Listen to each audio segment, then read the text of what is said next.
Bom, bem-vindos então à terceira aula, onde nós discutimos o que é cultura, tá? Um conceito que vai permear a educação física, inclusive tem uma relação muito estreita com o objeto de estudo da educação física. Então, é uma aula que eu julgo muito importante para servir como uma ponte entre os assuntos mais específicos do nosso campo do conhecimento, né? Então, eu apresentei para vocês 3 visões do que é cultura, através de slides, vocês devem se recordar, onde a gente apresentava exemplos de cada visão e discutia comparando um com o outro, né? Para quem for estudar com apoio nos slides, dá para refazer esse percurso. Bom, nós começamos apresentando uma visão elitista de cultura. A visão elitista é aquela que considera como cultura somente os seus próprios valores. Então, seriam grupos, pessoas, indivíduos, nações que julgam que só tem valor aquilo que é produzido pelo seu próprio âmbito cultural, ou seja, as coisas que essas pessoas apreciam, que elas gostam, que elas trabalham. Isso é considerado cultura. E todo o resto é completamente desconsiderado como falta de cultura. Essa é a visão elitista, né? Então nós poderíamos dar exemplo na educação física de alguns esportes considerados de elite, como por exemplo o tênis, o golfe, o automobilismo, o hipismo, que são esportes que possuem um custo muito elevado e que normalmente estão associados a grupos sociais com alto poder econômico, né? Logo, seria uma maneira de exemplificar. Então, nessa visão elitista, se você pratica algum desses esportes, você faz parte de uma elite. Não, se você faz esportes mais populares, que não necessitam de tanto investimento, não necessitam de tantos recursos, aí, nesse caso, você teria falta de cultura. Seria um exemplo. O segundo modelo que nós apresentamos de cultura é, de forma bem generalizada, sempre, né, a partir do antropólogo Clifford Geertz, onde ele vai dizer que cultura é toda a transformação que o homem realiza em determinado espaço, em determinada época, em determinado momento, para se adaptar à realidade e suprir as suas necessidades. Então, cultura é toda a produção humana para se adaptar a um espaço, né? E ela vai variando no tempo, de acordo com as necessidades, de acordo com os enfrentamentos que uma cultura é apresentada, né?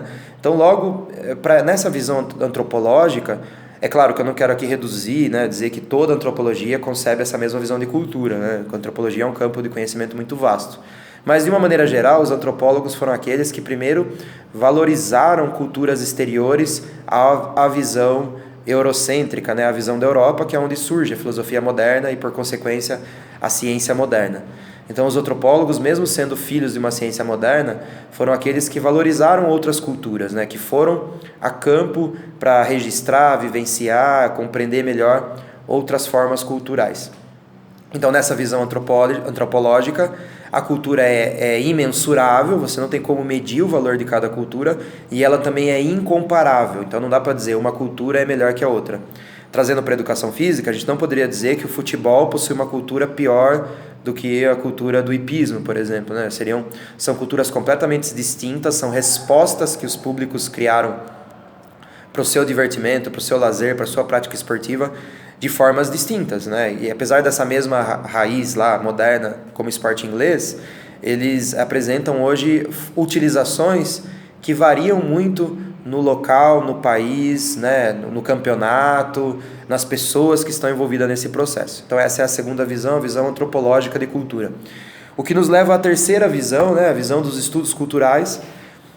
Os estudos culturais são um campo do conhecimento transversal, transdisciplinar, até mesmo antidisciplinar, né? Então eles não se prendem a nenhuma disciplina, como a antropologia faz, por exemplo, ou como a história. Eles utilizam o conhecimento de várias disciplinas para tentar pensar suas questões. E o seu maior representante, com certeza, é o jamaicano Stuart Hall. Então, para quem quiser se aprofundar, procura lá livros do Stuart Hall. Falecido recentemente também, faz alguns anos que ele morreu, produziu bastante até o final da vida. E para esse campo do conhecimento, a cultura é mais do que uma resposta a determinado espaço, né? Ela é isso, mas é uma ideia que vai além, né? Além como?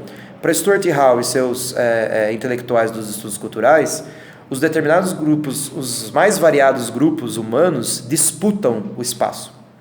Então a cultura é esse enfrentamento constante entre os diversos grupos para impor a sua forma de vida como hegemônica, como dominante, como a principal, e fazendo com que todos os demais aceitem essa cultura, né? Então, as culturas que nós vivemos hoje, por exemplo, e aí eu poderia trazer para a educação física falando do futebol enquanto esporte hegemônico no país, eu poderia falar dos homens tendo muito mais destaque nas transmissões esportivas, sendo hegemônico o esporte masculino em relação ao feminino. Uma série de hegemonias aqui que eu poderia citar como exemplo, nada mais são do que o resultado dos enfrentamentos históricos ao longo da constituição do Brasil enquanto nação. Só que essas lutas elas não pararam, né? São lutas que continuam. Então a gente consegue ver com muita frequência algumas culturas que nascem marginais, mas elas vão ganhando espaço, elas vão ganhando representação, vão ganhando importância. Através das suas inúmeras espaços de disputa, elas vão conseguindo impor um pouquinho a sua forma de ser também. Eu poderia exemplificar através da pichação, que evoluiu e se tornou hoje até muito valorizada enquanto arte de rua, né? Teve até uma ramificação aí no campo do grafite, né? Hoje ela é considerada por muitos como arte urbana. Eu poderia mencionar o próprio funk, né? Que surge como manifestação das favelas do Morro Carioca, que são muito empobrecidas, muito violentas, e eles criam essa manifestação cultural. Claro, não criam do nada, criam a partir de outras coisas, né? É sempre um enfrentamento, é sempre hibridização. Mas essa criação do Morro Carioca, ela acaba se tornando uma prática quase que hegemônica, né? Hoje muitas pessoas ouvem, muitas pessoas muito distantes da realidade social lá da favela do Rio de Janeiro, elas escutam funk, né? É muito tocado em festa de casamento, por exemplo. E na educação física a gente poderia citar talvez um dos maiores exemplos, né? Seria a ideia do fisiculturismo. O quanto o fisiculturismo foi, nos anos passados, marginalizado, combatido, entendido como algo feio, né? Hoje a prática de academia só cresce, né?